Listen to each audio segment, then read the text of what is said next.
Hi guys, welcome to Basement Supercar Build, the channel where we see if an average guy like me can design and build his own mid-engine car. This video will be a highlights video of the work that was finished this week. If you want to see the actual work take place, watch the full-length video for this week. And with that out of the way, let's get started on this week's video.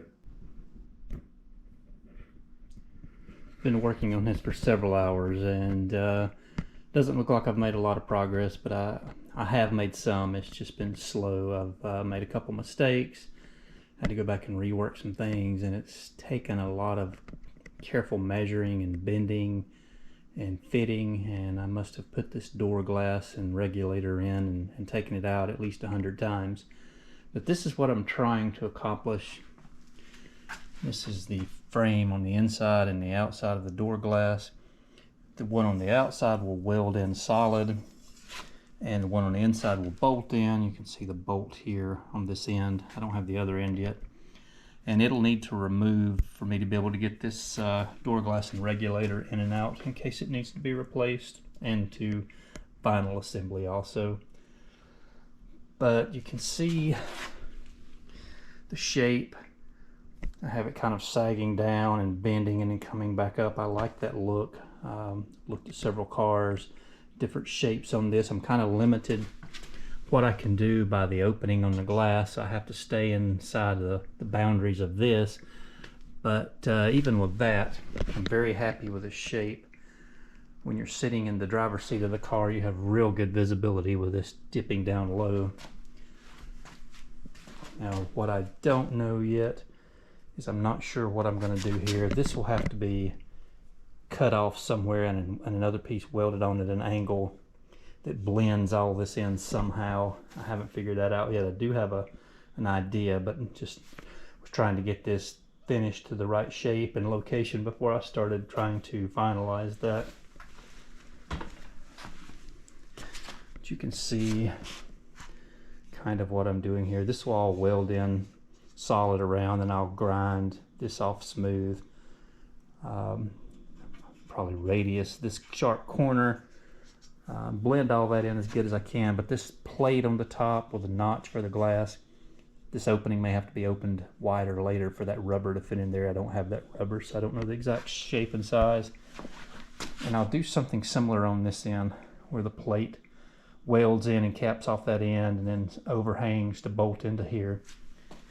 But that comes next, and even though this has been a very slow process, I'm liking the look of it.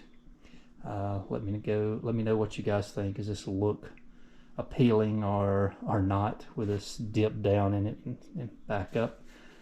But I'm kind of liking it.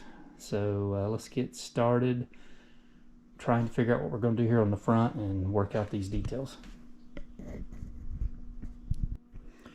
Well, I think we have the door at a good stopping point. Finished the front here, welded this plate in.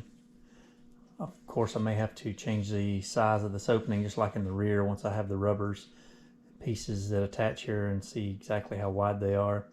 I have the bolt here. This piece is bolted in the front and the rear, so it's removable. Everything is bolted in solid right now, and you can see the gap is correct here. At least what I think is correct. There's still some adjustment with shims here where this regulator is attached and here. So I can change the spacer lengths there, or washers, whatever I'm using for spacers, and adjust that window distance in and out here to get it exactly where I want it. But for now it is done. I'm going to remove this frame and weld all of the joints on the inside and outside, because I think this frame is going to take a lot of abuse opening and closing, so I want it as solid as possible. I'm going to weld it everywhere I can and then come back and grind everything smooth like here just to clean up the outside surface.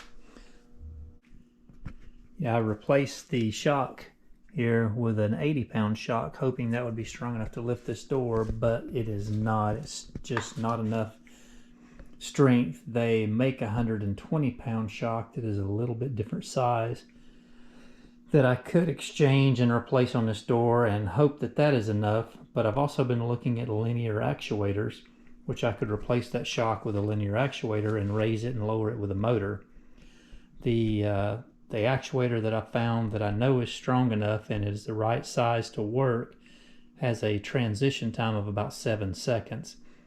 And to me, 7 seconds is just too long of a time to take to open and close the door. I wish that transition time was more like 3 or 3.5 seconds. That would be more acceptable, but I'm still looking.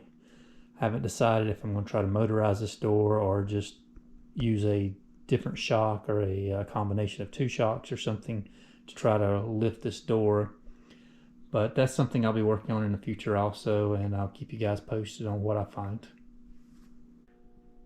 I also wanted to show you this glass going down. This is how far it transitions down.